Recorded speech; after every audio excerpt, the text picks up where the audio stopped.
everyone, welcome to my channel. Today I'm sharing 2 summer farmhouse wreaths that are easy and budget friendly. I hope that you guys enjoyed today's video. If you do, please be sure to give it a thumbs up. Now let's go ahead and jump right into today's video.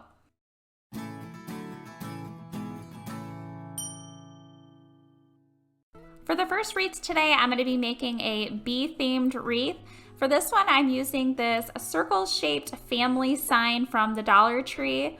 I'm going to be using the back side of the sign as the front side of my wreath. And I first started by taking the hanger out, and then I'm using this black and white buffalo check paper that I picked up from Hobby Lobby. And then I'm just setting that circle sign on top of the paper and tracing all the way around it. I'm then using my scissors to cut the circle shape out, and I am cutting a little bit larger than my trace line so that I have a little bit of room to sand the edges down later on. Next, I'm applying some matte Mod Podge onto my sign, and then I'm placing my buffalo check paper on top of that, and then just pressing out any of the bubbles that are underneath the paper. For this wreath today, I'm using this Be Kind wooden shape. This one is from Joann Fabrics. It is the Place and Time brand that Joann's carries, and it was $1.99 for the original price, but it was 50% off, so I only paid $1 for this piece. And I painted it with my Waverly chalk paint in the color Maize, and I only had to do 1 coat of this paint. Once that paint was all dry, I then placed this piece in the center of my buffalo check paper and then traced around it. I wanted to have a plain black surface underneath my bee, so I'm just making sure that I know where to paint. And then for the paint that I'm painting over top of my buffalo check in that circle, it is the Waverly chalk paint in the color Ink, and again, just 1 coat of that paint. Next, I'm using a piece of sandpaper to cut off any of that extra paper that's hanging over the sides. This works really great, and it just gives me a nice clean look around the entire circle of my sign. And the sandpaper I'm using is a 220 grit. I'm then using that same Waverly paint in the color Ink around the entire outside of my circle. You could leave it that like brown color, but I think by adding the black, it looks really nice. Next, I'm adding some nautical rope to the entire outside of my circle. To attach it, I'm using hot glue, and I'm just placing the glue right on the outside edge and then pressing the rope on top of it to attach it.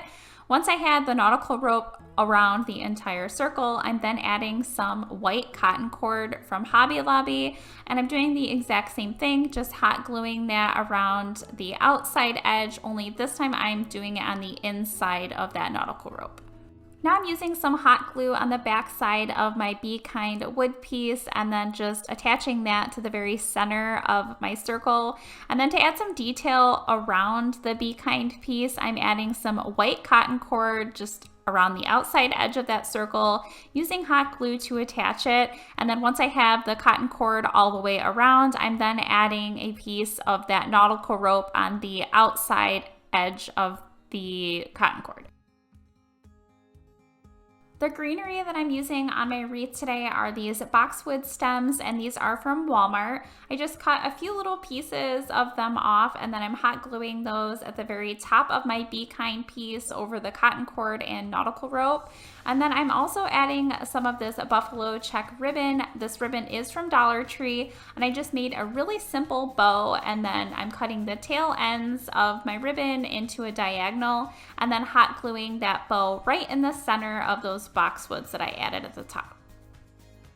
For the last step on this piece, I'm adding a hanger, and for the hanger, I'm using a piece of nautical rope and cotton cord, and I just cut that down to the length that I want my hanger to be, and then I hot glued those pieces along the back side of my wreath.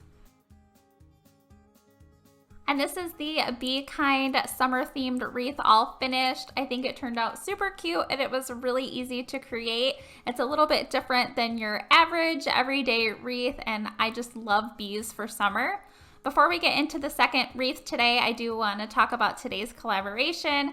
I'm collabing today with Nadia from DIY with Nadia for her Wreath Wednesday. She does new wreaths every Wednesday on her channel at 7 p.m. is when she uploads, and I just love her so much. She is super creative and she does a bunch of other DIYs as well, but she's always posting wreaths on Wreath Wednesday. So be sure to check out her channel, and I will have all of her information in my description box below. Now moving into wreath number 2 in today's video. For this one, I'm using this wooden basket, like tobacco type basket. They have these all over the place right now. They're really popular. This one I picked up from the Target dollar spot probably like a year ago, and it is broken on the bottom, but I'm going to be covering that up. I paid $3 for this, and I'm starting out by painting it with a Waverly chalk paint in the color Plaster. I'm not painting the entire basket because I still want some of that wood color to pop through. So I'm just very lightly painting this plaster color on top of my basket so it kind of looks like rusticy and like it has worn paint. I'm also using these 2 yellow hydrangeas. These I've had in my craft stash forever, and then also some of these green leaves from Joann Fabrics. I've already cut down the stems on my hydrangea, so it's just pretty much the flower. And then I'm using some hot glue on the bottom side of my basket and then just placing the hydrangea on top of that to attach it. And then I did the same thing for the other bottom side of my basket. I just placed the hot glue right on the wood pieces and then attached my hydrangea to that. Then in between the hydrangeas and all around the sides of the hydrangeas, I'm adding some of these green leaves. Again, just with the hot glue, I placed the glue on the wood basket and then attached the green leaves. Then I'm using this really pretty striped ribbon from Walmart. I picked this up this year, earlier in the springtime. I'm measuring that so that it will fit going across the front of my basket, and then I'm placing hot glue on the side of the ribbon and then placing that on the underneath lip of the basket, and I did the same thing for the other side. Once I have that attached, I'm then taking a piece of my burlap ribbon from Dollar Tree and I'm cutting that down a little bit so that it is thinner and then also shorter to go across my striped ribbon. I'm then using a little bit of hot glue on each side of that burlap ribbon to attach it to the very center of my striped ribbon. Next, I'm using these wood Scrabble letters to spell out the word welcome. These I did pick up from Dollar General and they were $3 for an entire pack. I'm placing them in the center of that burlap ribbon that I've already attached just to make sure that I have everything in place where I want it to be before I actually start gluing them down. Once I have everything placed where I want it, I start gluing each little Scrabble block down. For the last step in this wreath, I'm using a piece of this white cotton cord from Hobby Lobby and I'm just gluing it to the back side of my basket as my hanger. And this is my basket wreath all finished. I think it turned out really good and again was super easy and inexpensive. I really hope that you all enjoyed today's video. If you did, please give it a thumbs up and share it. If you're not subscribed, I hope that you will consider subscribing. And please be sure to hit the notification bell so that you don't miss out on any future videos. And don't forget to go check out Nadia from DIY with Nadia, see what wreaths she came up with for this week. And I want to thank you guys so much for watching.